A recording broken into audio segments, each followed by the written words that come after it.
Good evening. What a great crowd. This is fantastic. I don't want to begin neglecting to mention a few things. One, I do really want to thank Powell's for being Powell's and for continuing to be Powell's and to have me at Powell's. Book tours aren't what they used to be. At least if you're me, they're not. You know, if you're not Bill Clinton or Naomi Wolf or whatever. It used to be that there was bookstores like, as you probably know, bookstores like this all over the country. And now my book tour is basically Town Hall in Seattle, Powell's bookstore here, Politics and Prose in D.C., one in New York, one in Boston. And they're just, I said to my agent, aren't there, and frankly, I'm not trying to go to more bookstores because it's hard work to travel all over the place. And unlike when Suburban Nation came out, now I have 2 kids and everything's changed. But I said, isn't there a place? I've got friends in San Francisco who want to see me. I'm on the West Coast. I said, no, there really isn't a Powell's in San Francisco, believe it or not. So I know there's some good bookstores in San Francisco, but what you have here is very special. I want to acknowledge a couple groups. If you're interested in urban design issues in this area, the group to talk to first probably is CNU Cascadia, the Congress for New Urbanism Cascadia. And I'm sure you can find them online, but they're really concerned about all the issues that I'll be talking about tonight, and they're the group that for 20 years now has been pushing these issues forward the strongest. I want to acknowledge the mayor, who I'm so glad he is your mayor, because I've been following him and working indirectly with him for many years and seeing great things that he's done. I'm sorry he couldn't be here tonight. But I'm sure there are different opinions in the room. It's a democracy, but he's someone I admire tremendously. And I want to acknowledge the National Charrette Institute, which you all may or may not have heard of, but I'm actually on their advisory board. The National Charrette Institute is the only institute in the world, really, that pushes forward the new urbanists kind of invented 2 things. They reinvented, they returned to the traditional neighborhood as an alternative to suburban sprawl, but they also created a planning method, a design method, which brought back and elevated to the highest possible level the involvement, the participation of citizens in the planning process. And the National Charrette Institute, based here in your city, is the group that works, frankly, internationally to share this technique. So you have a real resource right here that you may not know about that's fantastic. Now, what I'm going to do tonight is, because I'm sure you will find my reading gripping, because the book is so fascinating, but reading can get old. So I have like a short reading, and then I have a slightly longer reading. I'll start with the short reading, which introduces the book. I'll talk a little bit, and then I'll do the slightly longer reading, and then I have a rant planned.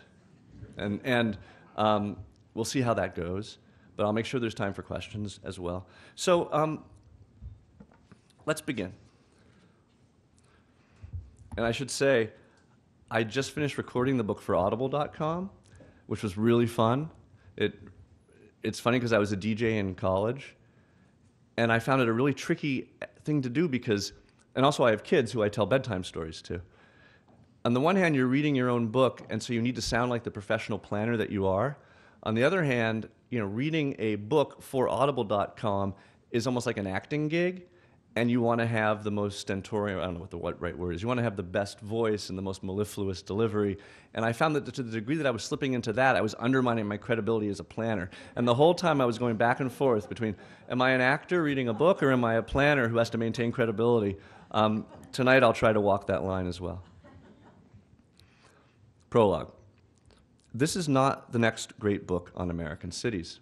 That book is not needed. An intellectual revolution is no longer necessary. What characterizes the discussion on cities these days is not a wrong-headedness or a lack of awareness about what needs to be done, but rather a complete disconnect between that awareness and the action of those responsible for the physical form of our communities. We've known for 3 decades how to make livable cities after forgetting for 4, yet we've somehow not been able to pull it off. Jane Jacobs, who wrote in 1960, won over the planners by 1980, but the planners have yet to win over the city. And here I'll interrupt myself to say, it's another factor, it's another natural occurrence that the very cities that have places like Powell's, where I am invited to give talks, are precisely the cities that do not need this book. And it is the places that don't have the pedestrian culture that leads to the street life, that leads to the community bonds, that leads to the intellectual community that supports a place like Powell's. It's those places that, you know, that's not who I'm writing the book for. And I'll talk about this in a minute as I continue with the prologue. But what you may not know if you spend most of your time in New York or in Boston or in D.C. or in Portland or pretty much in Seattle, certainly in San Francisco, these are not normal American places. And I'll talk about that a little bit more. So if you feel like, as I say this, like, oh, wait a minute, we do have that figured out, just realize how weird you are in the context of the rest of America. So the planners have yet to win over the city. Certain large cities, yes. If you make your home in New York, Boston, San Francisco, Portland, or a handful of other, and by the way, they were so angry last night in Seattle, I kept mentioning Portland over and over and over again. And I was like, is this like a real hate thing? Or is it just kind of a camaraderie, you know, joshing, you know, elbow to the ribs thing? And it was kind of in between. But as you'll hear, there's just so much data about Portland because of the intelligence that's been collected here that I just have to talk about it all the time. If you live in these places, you can have some confidence that things are on the right track. But these locations are the exceptions. In the small and mid-sized cities where most Americans spend their lives, the daily decisions of local officials are still, more often than not, making their lives worse. This is not bad planning, but the absence of planning, or rather, decision-making disconnected from planning. The planners were so wrong for so many years that now that they are mostly right, they are mostly ignored. But this book is not about the planning profession, nor is it an argument for more planning per se. Instead, it is an attempt to simply delineate what is wrong with most American cities and how to fix it. This book is not about why cities work or how cities work, but about what works in cities. And what works best in the best cities is walkability. Walkability is both an end and a means, as well as a measure.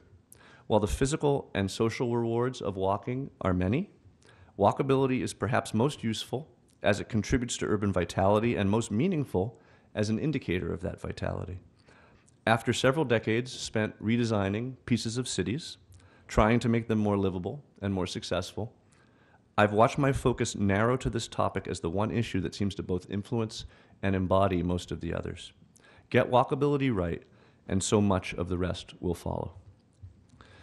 This discussion is necessary because since mid-century, whether intentionally or by accident, most American cities have effectively become no-walking zones. In the absence of any larger vision or mandate, city engineers, worshiping the twin gods of smooth traffic and ample parking, have turned our downtowns into places that are easy to get to, but not worth arriving at. Outdated zoning and building codes, often imported from the suburbs, have matched the uninviting streetscape with equally antisocial private buildings, completing a public realm that is unsafe, uncomfortable, and just plain boring. As growing numbers of Americans opt for more urban lifestyles, they are often met with city centers that don't welcome their return. As a result, a small number of forward-thinking cities are gobbling up the lion's share of post-teen suburbanites and empty nesters with the wherewithal to live wherever they want, while most mid-sized American cities go hungry. How can Providence, Grand Rapids, and Tacoma compete with Boston, Chicago, and Portland? Or more realistically, how can these typical cities provide their citizens a quality of life that makes them want to stay?